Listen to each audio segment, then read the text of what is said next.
प्रश्नावली 2.4 में हम 5वां सवाल करने जा रहे हैं। आज गुणनखंड करने हैं इसके। हमारे पास px का मान है x की घात 3 minus 2x square minus x plus 2। हम ये पद देखेंगे, अंतिम पद जो है ये देखेंगे प्लस 2। इसके क्या क्या गुणनखंड हो सकते हैं? तो इसके गुणनखंड लिखेंगे। गुणनखंड स्थिरांक पद होता है गुणनखंड प्लस 1 माइनस 1 और प्लस 2 और माइनस 2। ये इसके गुणनखंड हो सकते हैं। हमारे पास दो ही संख्या है, तो एक बार प्लस एक बार माइनस, एक बार प्लस 2 एक बार माइनस 2। अब हम यहाँ पर शून्य निकालने का प्रयास करते हैं। जब तक शून्य नहीं निकलेगा तब तक जो है हम इसका गुणनखंड नहीं कर सकते, इसलिए शून्य निकालेंगे। हम लेते हैं यहाँ पर प्लस 1, तो हम px में x का मान रख देते हैं 1। इसमें x का मान क्या है? x की घात 3 है तो x का मान 1 माइनस 2 घात 2 माइनस और प्लस 2। यहाँ पर मान आता है 1, यहाँ पर मान आता है माइनस 2 और यहाँ पर मान आता है माइनस 1 का 1 है इसी प्लस 2। अर्थात हमको क्या प्राप्त हो जाता है? शून्य प्राप्त हो जाता है। तो एक वह संख्या है जिसका मान रखने पर हमको शून्य प्राप्त हो जाता है। शून्य यानी कि इसका गुणनखंड है प्लस 1 का गुणनखंड है, तो इसका गुणनखंड क्या होगा? x बराबर 1 है, तो अब इसको गुणनखंड के लिए हम क्या लेंगे? x माइनस 1 बराबर 0। इसी प्रकार से करते हैं। तो आज हम उल्टा कर रहे हैं, पहले इससे शून्य निकाल देते हैं, आज जो है इसका मान रख रहे हैं। अब इसके बाद x माइनस 1 यहाँ लिख देंगे। x माइनस 1 px का क्या है? गुणनखंड। हमने एक गुणनखंड तो प्राप्त कर लिया है। कौन सा? x minus 1। अब आगे सवाल देखेंगे हम। हमारा सवाल है x की घात 3 माइनस 2x की घात 2 माइनस x प्लस के 2। यहां पर कितने x स्क्वायर है? 2x square. हम इसको इस प्रकार से भी लिख सकते हैं। x की घात 3 तो वैसा का वैसा रहेगा माइनस इस 2x की घात को हम क्या लिख सकते हैं? x की घात 2 माइनस x की घात 2 ऐसा लिख सकते हैं। 2 है माइनस 1 और minus minus 2x square minus x plus 2। ये हमारे पास जो है इसके हमने और खंड कर लिए हैं माइनस एक्स स्क्वायर में माइनस एक्स स्क्वायर। अब यहां पर हम इसको देखो, आप इस पद इन दोनों पदों को देखो। यहां पर मैं क्या कॉमन ले सकता हूं? x की घात 2 कॉमन ले सकता हूं। तो x की घात 3 में से x की घात 2 कॉमन लिया तो x माइनस का माइनस, x की घात 2 में से x की घात कॉमन आ गया, तो यहां पर क्या आया है हमारा? x माइनस 1 जो कि हमारा गुणनखंड है। ठीक, इसके बाद minus x square minus x है। अब हम इस सवाल को और आगे बढ़ा रहे हैं। कैसे करते? प्लस एक्स और माइनस 2x, क्योंकि हमको यहाँ पर जो है 2 पद चाहिए। इधर भी 2 हो गए और इधर भी 2 हो गए। ध्यान से समझिए, मैंने क्या किया है? माइनस एक्स को माइनस एक्स ही है, लेकिन मैंने क्या लिख दिया है? प्लस एक्स और माइनस 2x। माइनस 2x में प्लस का 1 जोड़ देंगे तो हमारे पास उत्तर क्या आएगा? माइनस x आएगा। ये सब जो काम किया है गुणनखंड करने के लिए किया है, ताकि हमको ये गुणनखंड प्राप्त हो जाए। आप देख सकते हैं यहाँ पर 2x प्लस 2 गुणनखंड हमको प्राप्त हो गया। इस प्रकार से जो 3 संख्याएं थी, अब हमको क्या प्राप्त हो चुकी है? 4 संख्याएं प्राप्त हो चुकी है। ठीक, इसको और ध्यान से समझिएगा, मैंने जो समझाया है। अब आगे बढ़ता हूं मैं। x की घात 2, x की माइनस 1 तो वैसे ही है, आगे चिन्ह क्या आ रहा है? माइनस। ठीक है, माइनस का चिन्ह आ रहा है। मैं यहां पर क्या ले लूंगा? क्या है यहाँ पे? x कॉमन ले लूंगा, वो भी आएगा माइनस का। अब x स्क्वायर में से क्या रह जाएगा? x प्लस है अंदर, लेकिन कॉमन माइनस है, तो 1, ठीक। इसी प्रकार से मैं यहाँ क्या कॉमन ले लूंगा, माइनस के 2, क्या रहेगा अंदर x, प्लस है अंदर क्या आएगा माइनस, 2 में से 2 कॉमन आ गया तो बचा क्या 1।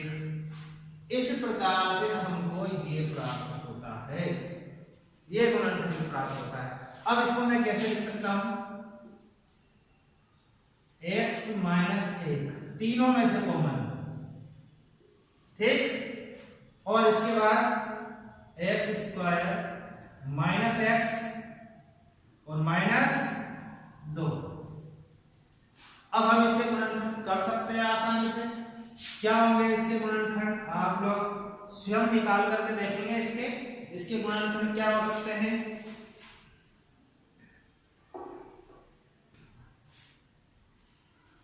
हमारे पास है एक्स स्क्वायर और माइनस 2, माइनस 2 को एक्स स्क्वायर से गुणा करेंगे तो गुणा में तो माइनस 2 एक्स स्क्वायर, वो माइनस 2 एक्स स्क्वायर आना चाहिए। करके देखते हैं हम, एक्स स्क्वायर माइनस 2x और प्लस का x, ये वाला और माइनस के 2 को 2 से गुणा करो, 2 को माइनस 2 को एक्स स्क्वायर से गुणा करेंगे तो माइनस के 2x स्क्वायर और 2x में से माइनस के 2x में से प्लस 1 जोड़ देंगे तो हमको माइनस x प्राप्त हो जाएगा।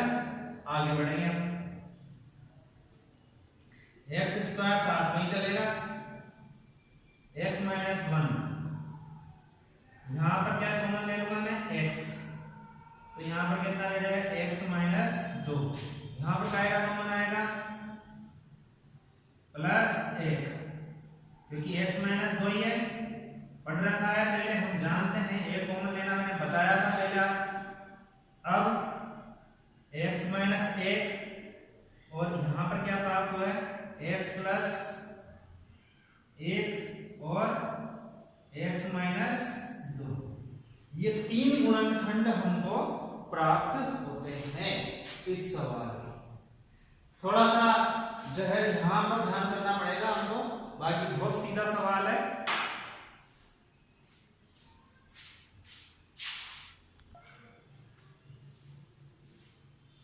पांचवें सवाल का तीसरा सवाल थोड़ा बड़ा जरूर है, आपको देखना होगा यहाँ पे x की घात 3 plus 13x square plus 32x plus 20 आते हैं, आप लोग समझ गए होंगे कितने सारे गुणनखंड इसके होंगे। तो हम प्लस 20 के गुणनखंड लेने जा रहे हैं। प्लस 20 के गुणनखंड मैंने दोनों एक साथ लिख दिए, प्लस माइनस 1 यानी कि प्लस 1 भी है माइनस 1 भी है, प्लस 2 भी है माइनस 2 भी है, प्लस 4 भी है माइनस 4 भी है, 5, 10 और 20 इसके गुणनखंड प्राप्त होते हैं। ये जो अंतिम संख्या होती है उससे हम गुणनखंड देखते हैं, क्योंकि एक स्थिरांक होता है। p की जगह मैंने निकाल करके देख रखे हैं, 1 के माइनस 1 के, वीडियो शॉर्ट बने इसलिए मैं बता रहा हूं, माइनस 2 रखते हैं अपन। तो माइनस 2 रखने पर हम सब जगह x का मान माइनस 2 रख देंगे, यहाँ पर इसका मान आएगा माइनस 8, यहाँ पर इसका मान आएगा जो है माइनस 2 को वर्ग करेंगे तो 4 आएंगे, 13 जो 52 होते हैं, और यहाँ पर माइनस 2 है तो माइनस के 64 और प्लस 20, 64 और 8 कितने हो जाते हैं 72, माइनस की 52 और 20 कितने हो जाते हैं 72, 72 में से 72 गए तो 0, या अतः यानी कि x बराबर माइनस 2 रखा अपन ने, तो इसका हमको शून्य क्या प्राप्त हुआ x प्लस 2, यानी कि एक तो ये गुणनखंड प्राप्त होगा, x प्लस 2 px का क्या होगा गुणनखंड होगा। इसके बाद हम यहाँ पर जो अब और गुणनखंड निकालने जा रहे हैं। देखिए यहाँ पर जो है ना x की घात 3 है, तो हम इसको तो वैसे के वैसे रखते हैं, x की घात 3 प्लस, अब यहाँ पर हम गुणनखंड निकालने के लिए हम क्या करेंगे, 13 है, 13 का गुणनखंड हम कर देंगे 2x स्क्वायर में, और प्लस 2 के बाद क्या बचता है, 13 में से 2 गए तो 11x स्क्वायर, और बाकी का वैसे के वैसे ही लिख देंगे। अब हमने यहाँ पर 13 में से 2x स्क्वायर क्यों लिया है, ये आप लोगों को समझ में आ गया होगा कि x प्लस 2 हमारा क्या है गुणनखंड, इसलिए हमने 2x स्क्वायर लिया है यहाँ पे, और कुछ होता है तो और कुछ लेना पड़ता, तो यहाँ पर हम जो है ना x स्क्वायर ले लेंगे, और यहाँ क्या बच जाएगा x की घात 3 से x स्क्वायर कॉमन ले लिया तो क्या बच गया x प्लस का चिन्ह ऐसे ही, और यहाँ पर क्या बचेगा 2, क्योंकि एक्स स्क्वायर कॉमन आ चुका है, प्लस 11x² प्लस, अब यहाँ पर कौन सी संख्या लिया, 32 में से हम 32 में से हम गुणनखंड करेंगे 22x प्लस 10x प्लस 20। क्यों? क्योंकि हमको ये चीज ध्यान में रखनी, x प्लस 2 गुणनखंड इन दोनों में आना चाहिए। जब दुगना होगा, x का मान दुगना होगा, x और 2x होगा, तभी जाकर के x प्लस 2 आ पाएगा। तो यहाँ हमने 11x को पहले ही था, 11 दुगने क्या होते हैं 22 होते हैं, तो 22x ले लिया और 10x ले लिया, तो उधर भी दुगने हो गए, मतलब पूरे गुणनखंड हम निकाल सकते हैं। यहाँ पर x की घात 2, x प्लस 2, और यहाँ पर क्या हो जाएंगे 11x हम कॉमन ले लेंगे तो x प्लस 2 रह जाएगा, और यहाँ पर हम 10 कॉमन ले लेंगे तो x प्लस 2 यहाँ रह जाएगा। इस तरह से गुणनखंड हमको प्राप्त हो जाएगा। x प्लस 2 सब में कॉमन आ गया, ये हमारा गुणनखंड था पहले से ही। अब लिख लेंगे x की घात 2 प्लस 11x प्लस 10। अब इसका गुणनखंड हम निकाल सकते हैं, x प्लस 2 तो पहले से ही है, इसका क्या गुणनखंड होगा 10 और x², 10 और x²। तो इसका गुणनखंड किस प्रकार से करेंगे हम, देखिए x² प्लस 11x है, ढूंढने पर 11 आने चाहिए, x प्लस 10 बहुत सीधा है, 10x को x² से गुणा करेंगे तो कितना हो जाएगा 10x², 10x में x जोड़ेंगे तो कितना आ जाएगा 11x। ये हमको गुणनखंड प्राप्त हो गया है। अब यहाँ पर हम जो है इस पद को तो वैसे ही उतार देंगे, अब कॉमन ले लेंगे x और x प्लस 1। क्यों? क्योंकि इधर कॉमन आ चुका है x, इसलिए x की जगह क्या आएगा 1। इधर क्या लेंगे 10, तो इधर भी क्या रह जाएगा x प्लस 1 आ जाएगा। 10 में से 10 कॉमन आ गया तो 1 रहेगा, पिछले सवाल की तरह ही। x प्लस 2 गुणनखंड क्या आ गया x प्लस 10 और x प्लस 1। इस प्रकार से गुणनखंड हमको प्राप्त होते हैं।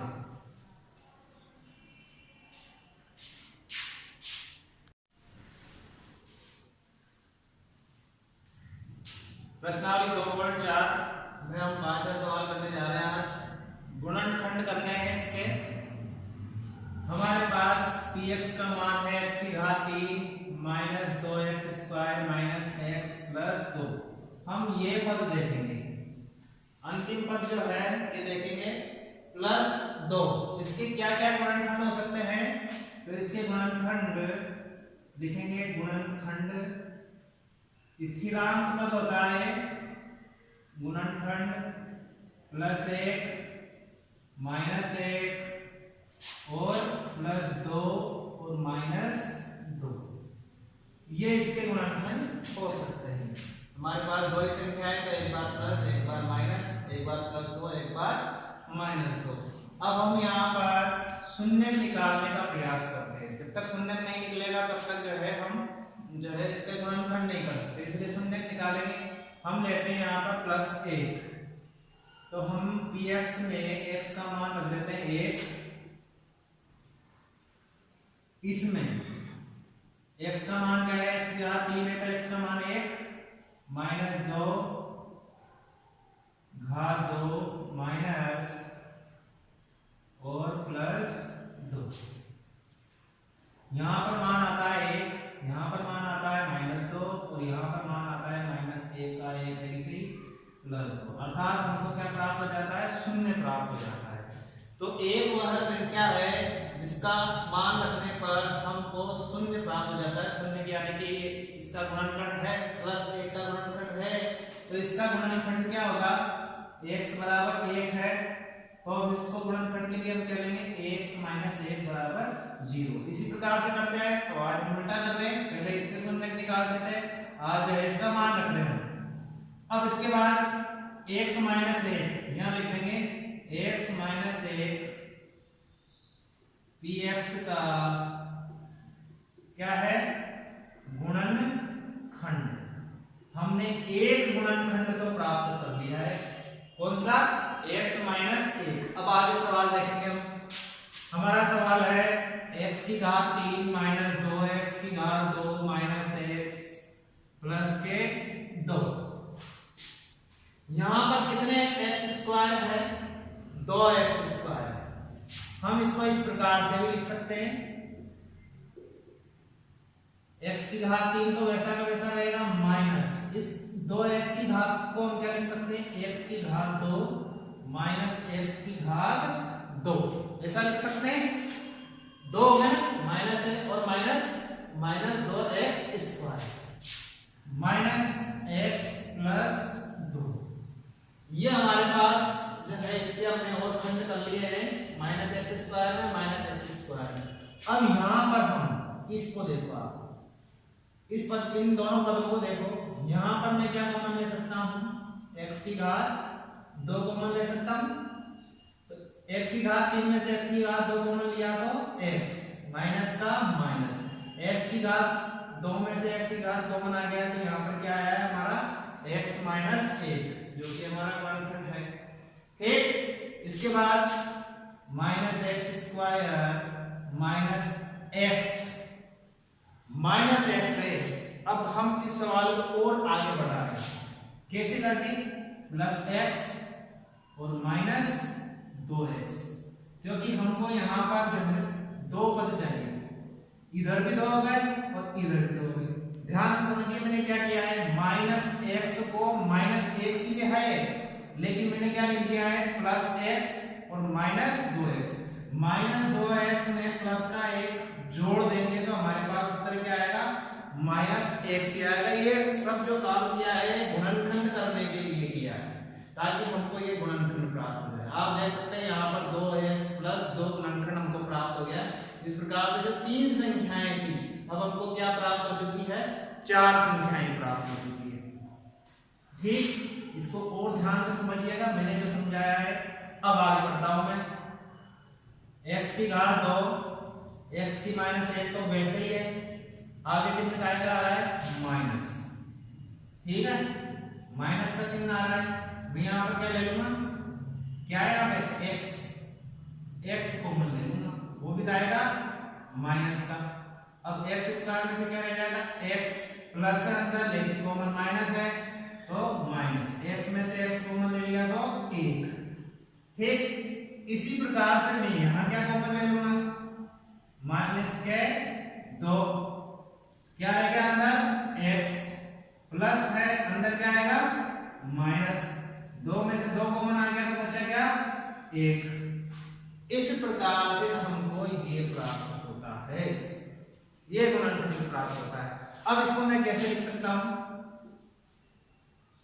x माइनस 1 तीनों में से कॉमन, ठीक, और इसके बाद x स्क्वायर माइनस x और माइनस 2। अब हम इसके गुणनखंड कर सकते हैं आसानी से। क्या होंगे इसके गुणनखंड? आप लोग स्वयं निकाल करके देखेंगे। इसके गुणनखंड क्या हो सकते हैं?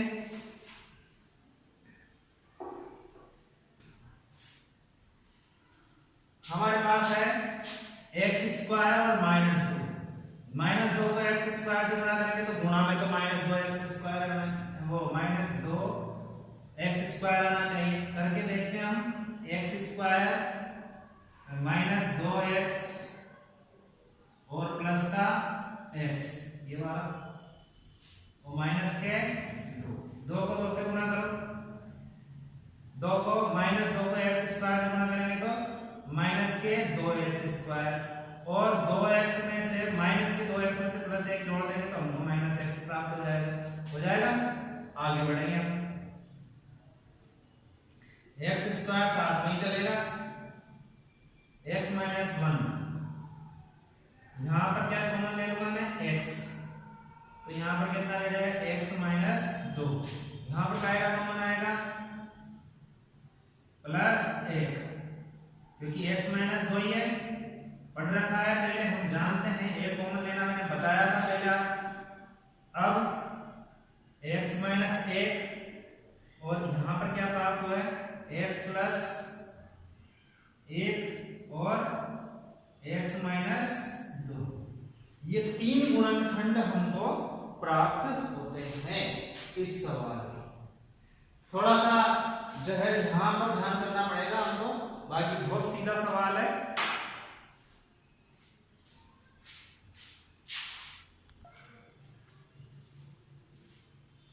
पांचवें सवाल का तीसरा सवाल थोड़ा बड़ा जरूर है, आपको देखना होगा यहाँ x की घात 3 plus 13x square plus 32x plus 20 आते आप लोग समझ गए होंगे कितने सारे गुणनखंड इसके होंगे। तो हम प्लस 20 के गुणनखंड लेने जा रहे हैं। प्लस 20 के गुणनखंड मैंने दोनों एक साथ लिख दिए, प्लस माइनस एक यानी कि प्लस 1 भी है माइनस 1 भी है, प्लस 2 भी है माइनस 2 भी है, प्लस 4 भी है माइनस 4 भी है, 5 10 और 20 इसके गुणनखंड प्राप्त होते हैं। ये जो अंतिम संख्या होती है उससे हम गुणनखंड देखते हैं, क्योंकि एक स्थिरांक होता है। p की जगह मैंने निकाल करके देख रखे हैं 1 के माइनस 1 के, वीडियो शॉर्ट बने इसलिए मैं बता रहा हूं माइनस 2 रखते हैं अपन। तो माइनस 2 रखने पर हम सब जगह x का मान माइनस 2 रख देंगे। यहाँ पर इसका मान आएगा माइनस 8, यहाँ पर इसका मान आएगा जो है माइनस 2 को वर्ग करेंगे तो 4 आएंगे, 13 जो 52 होते हैं, और यहाँ पर माइनस 2 है तो माइनस के 64 और प्लस 20, 64 और 8 कितने हो जाते हैं 72 माइनस की 52 और 20 कितने हो जाते हैं 72। 72 में से 72 गए तो 0 या अतः यानी कि x बराबर माइनस 2 रखा अपन ने, तो इसका हमको शून्य क्या प्राप्त हुआ x प्लस 2, यानी कि एक तो ये गुणनखंड प्राप्त होगा, x प्लस 2 px का क्या होगा गुणनखंड होगा। इसके बाद हम यहाँ पर जो अब और गुणनखंड निकालने जा रहे हैं। देखिए यहाँ पर जो है ना x की घात मिले तो हम इसको तो वैसे के वैसे रखते हैं, x की घात 3 प्लस, अब यहाँ पर हम गुणनखंड निकालने के लिए हम क्या करेंगे 13 है, 13 का गुणनखंड हम करेंगे 2x स्क्वायर में और प्लस 2 के बाद क्या बचता है 13 में से 2 गए तो 11x स्क्वायर, और बाकी का वैसे के वैसे ही लिख देंगे। अब हमें यहाँ पर 13 में से 2x स्क्वायर क्यों लिया है, ये आप लोगों को समझ में आ गया होगा कि x प्लस 2 हमारा क्या है गुणनखंड, इसलिए हमने 2x स्क्वायर लिया है यहाँ पे। और कुछ होता तो और कुछ लेना पड़ता, तो यहाँ पर हम जो है ना x स्क्वायर ले लेंगे और यहाँ क्या बच जाएगा x की घात 3 से x स्क्वायर कॉमन ले लिया तो क्या बचेगा x प्लस का चिन्ह है ऐसे ही, और यहाँ पर क्या बचेगा 2 क्योंकि x स्क्वायर कॉमन आ चुका है, प्लस 11x स्क्वायर प्लस, अब यहाँ पर कौन सी संख्या लिया 32 में से हम 32 में से हम गुणनखंड करेंगे 22x प्लस 10x प्लस 20। क्यों? क्योंकि हमको ये चीज ध्यान में रखनी x प्लस 2 गुणनखंड इन दोनों में आना चाहिए। जब दुगना होगा x का मान दुगना होगा, x और 2x होगा तभी जाकर के x प्लस 2 आ पाएगा। तो यहाँ हमने 11x को पहले ही था, 11 दुगने क्या होते हैं 22 होते हैं, तो 22x ले लिया और 10x ले लिया, तो उधर भी दुगने हो गए, मतलब पूरे गुणनखंड हम निकाल सकते हैं। यहाँ पर x की घात 2 x प्लस 2 और यहाँ पर क्या हो जाएंगे 11x हम कॉमन ले लेंगे तो x प्लस 2 रह जाएगा, और यहाँ पर हम 10 कॉमन ले लेंगे तो x प्लस 2 यहाँ रह जाएगा। इस तरह से गुणनखंड हमको प्राप्त हो जाएगा। x प्लस 2 सब में कॉमन आ गया, ये हमारा गुणनखंड था पहले से ही। अब लिख लेंगे x की घात 2 प्लस 11x प्लस 10। अब इसका गुणनखंड हम निकाल सकते हैं, x प्लस 2 तो पहले से ही है, इसका क्या गुणनखंड होगा 10 और x स्क्वायर है, 10 और x स्क्वायर, तो इसका गुणनखंड किस प्रकार से करेंगे हम, देखिए x स्क्वायर प्लस 11x है, ढूंढने पर 11 आने चाहिए, x प्लस 10 बहुत सीधा है, 10x को x स्क्वायर से गुणा करेंगे तो कितना हो जाएगा 10x स्क्वायर, 10x में x जोड़ेंगे तो कितना हो जाएगा 11x, ये हमको गुणनखंड प्राप्त हो गया। अब यहाँ पर हम जो है इस पद को तो वैसे ही उतार देंगे, अब कॉमन ले लेंगे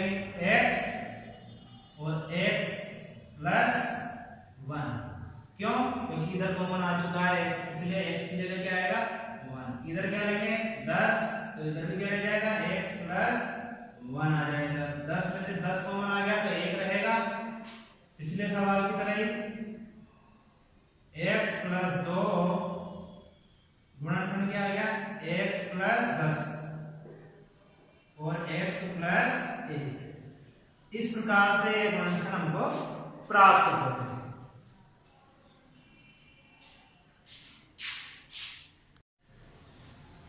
प्रश्नावली 2.5 सवाल है हमारा कि सर्व समीकरणों का प्रयोग करके निम्नलिखित के गुणनफल ज्ञात कीजिए। 4 सर्व समीकरण हमने कक्षा 8 में पढ़ी थी, आपको उनको ध्यान करना होगा, उन्हीं पर आधारित सवाल है और तरीका भी वही रहेगा। इसके बाद 4 सर्व समीकरण और दे रखी है, उनको याद करनी है अच्छे से।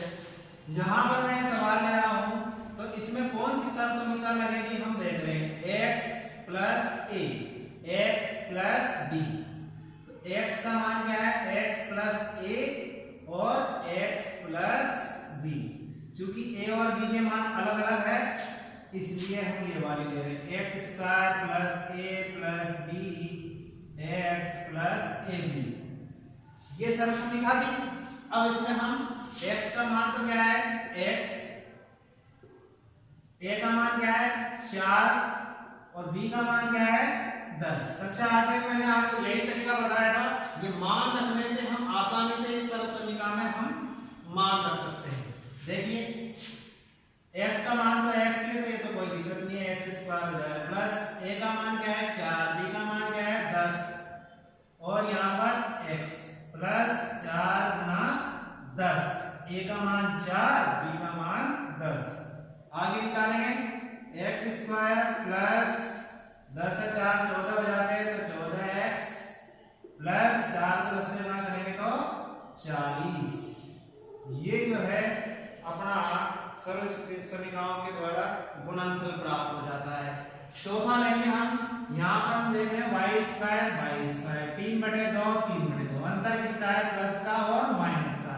तो मैंने आपको एक सरल समीकरण बताई थी a plus b a minus b, तीसरी सरल समीकरण।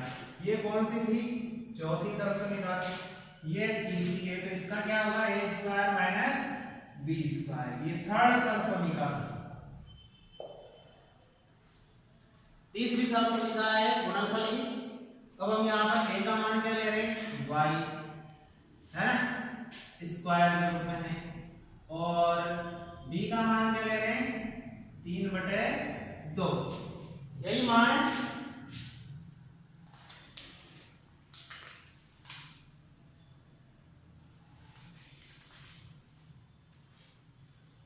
रख देंगे मान, इसमें a का मान क्या है y स्क्वायर है तो y स्क्वायर रख देंगे, और फिर सरल समीकरण में घात आ गया तो घात रख देंगे, माइनस का चिन्ह है तो माइनस रख देंगे, और b का मान है 3/2 तो 3/2 को रख देंगे।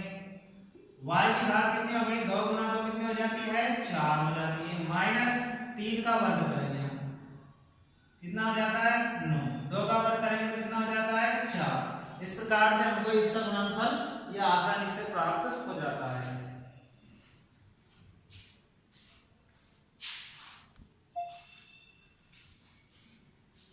दो पॉइंट 5 का दूसरा क्वेश्चन, सीधे गुणा किए बिना निम्नलिखित गुणनफल ज्ञात कीजिए। तो ये भी हमने किया था, सरल समीकरण से ही करेंगे इसको। पहला क्वेश्चन है 103 प्लस गुणा 107, तो 103 का क्या हो जाएगा, 103 का हो जाएगा 100 प्लस 3, और गुणा 107 है तो 100 प्लस 7।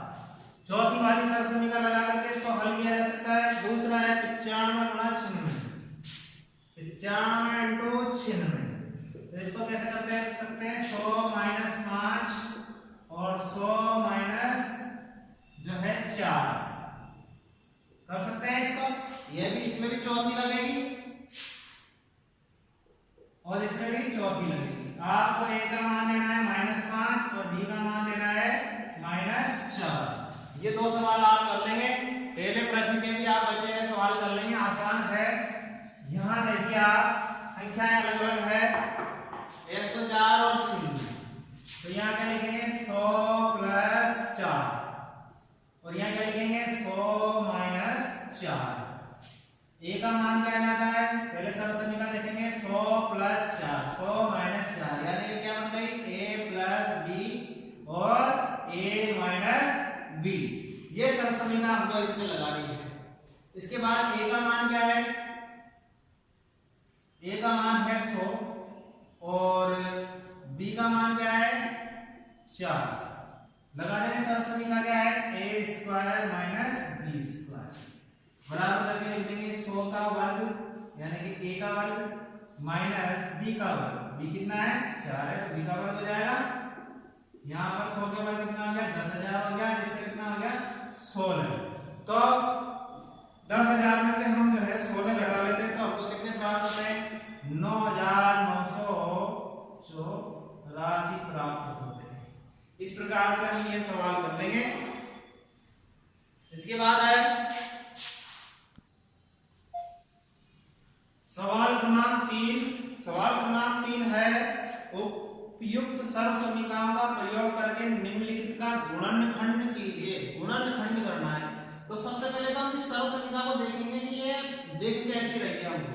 यहाँ पर स्क्वायर है, वर्ग भी है, यहाँ पर गुणनफल भी है और यहाँ पर वर्ग भी है और दोनों में काय के चिन्ह है प्लस के चिन्ह है। तो इसको मैं जमा करके देख रहा हूँ a की घात 2 plus 2ab plus b square. क्या ऐसी दिख रही है आपको ये सर्वसमीकरण सवाल के अनुसार दिख रही है? तो इसकी सर्वसमीकरण आगे क्या होगी a प्लस b का वर्ग यानी कि a प्लस b और a प्लस b। पहली वाली सर्वसमीकरण आपको दिखनी चाहिए। अब आगे हम इसको करते हैं किस प्रकार से करेंगे देखो। a का मान यहां पर हम इससे ले लेते हैं 3x, 9 का वर्गमूल निकालिए कितना आता है 3 प्लस 2ab है तो 2 लगा देंगे। यहां पर हम y का मान ले लेते हैं, y कितना है केवल y ही है तो y का वर्ग हो गया। अब यहां पर क्या है गुणा 3x है तो 3x ले लेंगे और y है b का मान तो y ले लेंगे। इसके बाद हम डायरेक्ट लिख देंगे जैसे इसमें लिखा हुआ है a प्लस b तो यहाँ पर मैंने इसको a स्क्वायर बना लिया है, इसको 2ab बना लिया है और यहाँ पर b का वर्ग कर लिया है। तो यहाँ पर इसके अनुसार a का मान कितना आएगा 3x प्लस b का मान क्या आएगा y और इसका स्क्वायर। इस तरह से यह सवाल कंप्लीट हो जाएगा। तीसरा सवाल मैंने ले लिया इसका, इसकी तरह दिख रहा है आपको ये इसकी तरह दिखना चाहिए a square minus b square है ना भाई। ये a है और ये दूसरा पद क्या है b। तो इसको हम क्या लिखते हैं a प्लस b और a माइनस b ऐसा लिखते हैं तीसरी सर्वसमीकरण के अनुसार। थर्ड सर्वसमीकरण और ये कौन सी है फर्स्ट है। अब इसको बनाओ x स्क्वायर माइनस y और 100 का वर्गमूल निकालेंगे बटे 10। 100 का वर्गमूल 10 या 10 का वर्ग कितना होता है 100 बराबर लिख देंगे a लिख देंगे। a का मान क्या है यहाँ पर x प्लस y बटे 10 और x माइनस y बटे 10 यह हमारा उत्तर आ जाए।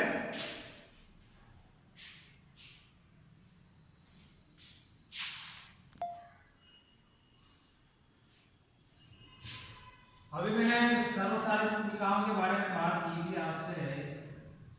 4 सर्वसमीकरण तो कक्षा 8 से चलती आ रही है, 4 को याद करना ही है। साथ ही साथ 5वीं सर्वसमीकरण x plus y, x plus y तो 8वीं में था पहली वाली में, अब इसमें क्या जोड़ दिया है प्लस z का वर्ग। तो इसको जब खोलेंगे तो x square plus y square plus z square. अब उसमें क्या आता था 2ab। अब यहाँ पर सब आएंगे 2xy 2yz 2zx। ये 5वीं सर्वसमीकरण। छठी में x प्लस y की घात कितनी है 3, x की घात 3 प्लस y की घात 3 प्लस 3xy और कोष्टक में क्या है x प्लस y। इसको माइनस के रूप में लेंगे तो x की घात 3 माइनस y की घात 3 minus 3xy x minus y, सब में माइनस हो जाएगा। ये जो प्लस में है तो सब में क्या हो जाएगा, माइनस हो जाएगा। इसके बाद 8वीं जो समस्या है ध्यान से समझेंगे, x की घात 3 y की घात 3 z की घात minus 3xy z, x y और z प्लस के रूप में आ जाएंगे, कॉमन है, गुणनखंड है। इसके बाद x की घात 2 y की घात 2 और z की घात 2, एक एक घात यहां से प्राप्त होगी, minus xy minus yz minus zx। इसी की भांति केवल यहां पर 2 लग रहा है, यहां पर क्या है 2 नहीं, माइनस के रूप में। तो ये 5वीं 6वीं 7वीं और 8वीं सर्वसमीकरणों को आप अच्छी तरह याद कर लेंगे।